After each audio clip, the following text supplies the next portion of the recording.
안녕하세요 시청자 여러분. 오늘도 만나 뵙게 돼서 반갑습니다. 여러분의 소중한 시간을 아껴드리기 위해서 책이나 건강정보의 핵심만 쏙쏙 빼서 전달해드리는 건강 스케치입니다. 오늘은 얼공입니다. 얼굴 공개. 별것도 아닌 거 가지고 길게 얘기하면 혼납니다. 바로 시작하도록 하겠습니다. 오늘은 저도 궁금한 게 있는데 닥터3에서 마침 좋은 내용이 있어서 그 내용 한번 살펴보고 또 반박이론 없는지 또 그 말이 맞는지 좀 살펴보고 저의 의견도 제시해 보도록 하겠습니다. 우리 시금치 많이들 드시죠. 콩도 많이 먹습니다. 저는 시금치는 많이 안 먹는데 콩은 정말 많이 먹거든요. 듀루도 먹고 또 파우더로도 먹고 많이 먹는데 근데 콩 이거 좀 생각을 좀 다시 달리 해야 되겠더라고요. 그거 한번 살펴보도록 할게요.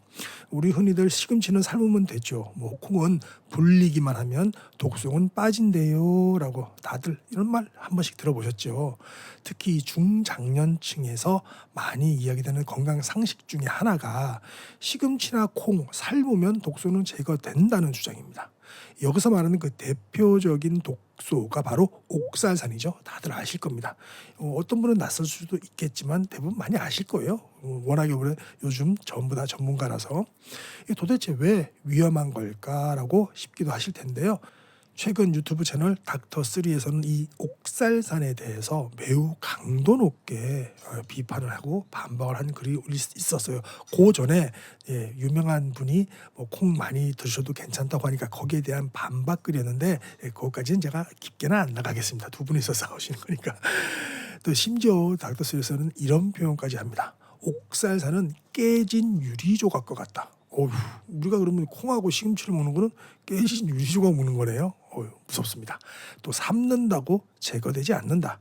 또 콩과 시금치 삶아서 먹는다는 거는 희망사항일 뿐이다라고까지 말씀하셨어요.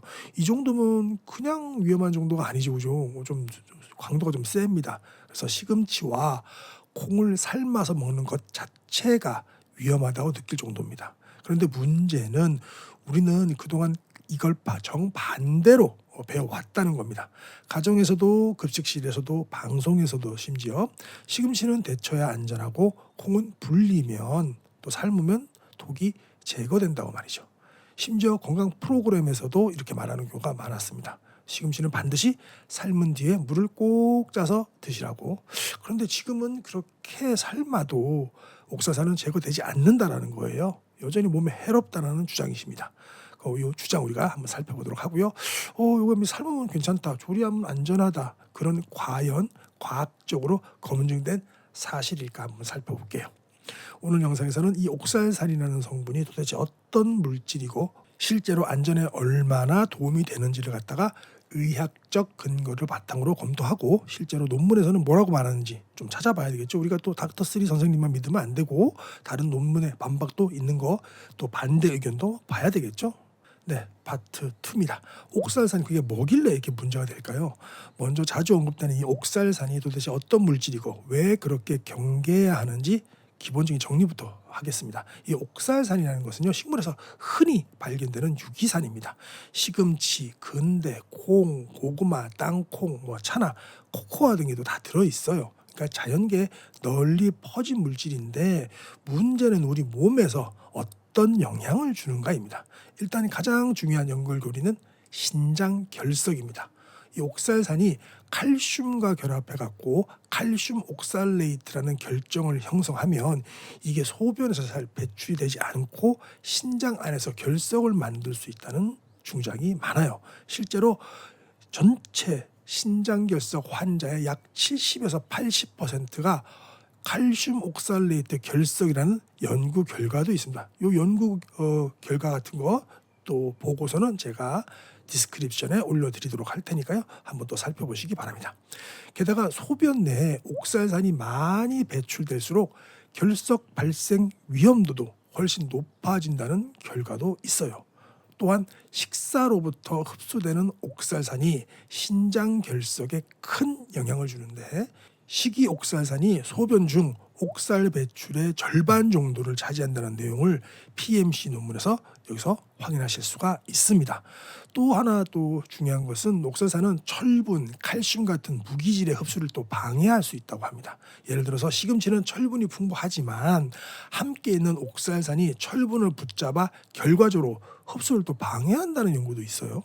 여기서 중요한 포인트는 뭐냐면 옥살산 자체가 극도로 위험한 독소는 아닌데 신장 결석에 취약한 분에게는 실질적인 위험 요소가 된다라는 거죠. 그리고 이 기능의학 분야에서는 옥살산이 반복적 그리고 장기적 섭취가 미토콘드리아 기능 저하, 우리 발전소죠. 우리 전 세포에 여기부터가 이제 기능 저하가 오고 염증이라든가 관절 통증, 만성 피로와 관련이 있다는 주장도 있어요. 현재 이것은 아직 연구가 좀 더 필요하지만 신장 결석과 영양소 결핍과의 연관성은 확실한 과학적 근거가 존재하고 있다는 거죠. 요점을 정리 한번 해보면 첫 번째는 옥살산은 우리가 흡수하는 음식에 다 있다. 두 번째는 칼슘과 결합해가지고 신장에 쌓이면 결석 위험이 있다. 세 번째는 이 성분이 특정 사람에게는 중요한 위험 요인이 될 수도 있다라는 거예요. 자, 그럼 조리하면 괜찮다라는 말 진짜일지 살펴보도록 하겠습니다. 많은 분들이 이렇게 말씀하십니다. 시금치나 콩도 조리하면 괜찮아요. 삶으면 독소가 빠져나가니까 크게 걱정 안 해도 됩니다라고 다 알고 계신데 이 말이 정말일까라는 거예요. 특히 옥살산 같은 성분은 수용성이기 때문에 물에 담그거나 끓이면 충분히 제거된다는 이야기가 반복돼 왔습니다. 그런데 이 말이 사실인지 과학적으로 검증을 한번 해보면 이건 2005년도 미국 농무부에서 발표된 결과인데요. 시금치를 끓였을 때 옥살산의 총 용출량은 30%에서 87%까지 다양하게 나타났다고 합니다. 여기서 중요한 것은 뭔가요? 끓이는 시간이라든가 물의 양, 채소의 형태에 따라서 이 제거율이 천차만별입니다. 30%랑 87%는 진짜 천차만별이잖아요. 이 논문에서도 시금치를 12분 이상 끓였을 때 옥살산의 제거율이 60에서 80%까지 올라가지만 1분, 2분만 데칠 경우에는 20% 정도밖에 제거되지 않았다는 겁니다. 그럼 우리가 흔히들 이렇게 시금치를 갖다가 10분 이상 푹 고활함지 무슨 사골도 아니고 그러진 않잖아요. 1, 2분, 뭐 3, 4분 정도 데칠 텐데 그러면 이 옥살산 제거가 많이 되지 않는다라는 얘기죠. 여기서 말씀하실 때 대부분이 우리가 30초에서 한 1분 정도 끓이기 때문에 데치기 때문에 요거 좀 효과가 없을 것 같기도 합니다.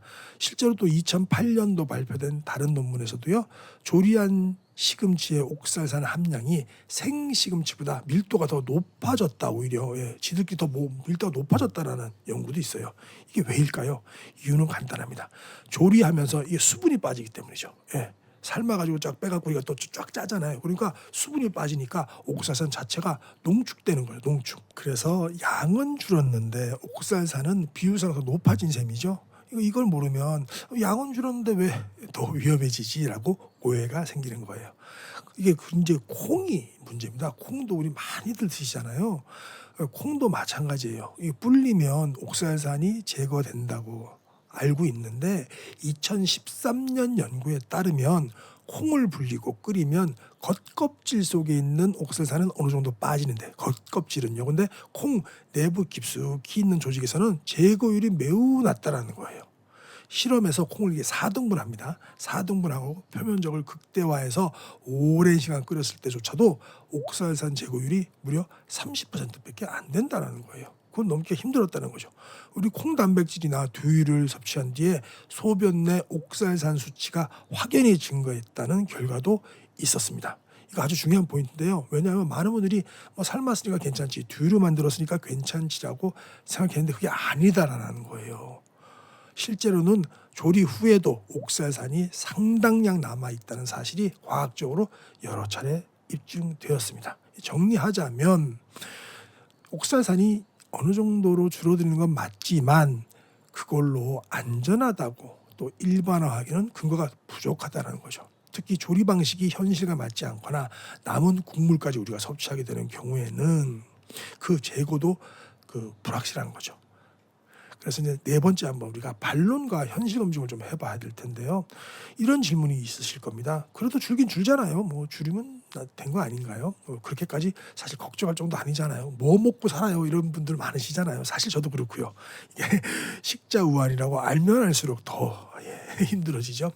사실 일반적인 식생활에서는 그렇게까지 이제 과하게 걱정하지 않아도 된다는 의견이 존재합니다. 저 역시도 그렇게 생각하는데 실제로 하버드 보건대학교에서는 건강한 사람이라면 옥살산을 포함한 식물성 식품을 균형 있게 섭취해도 큰 문제가 없다고 주장합니다.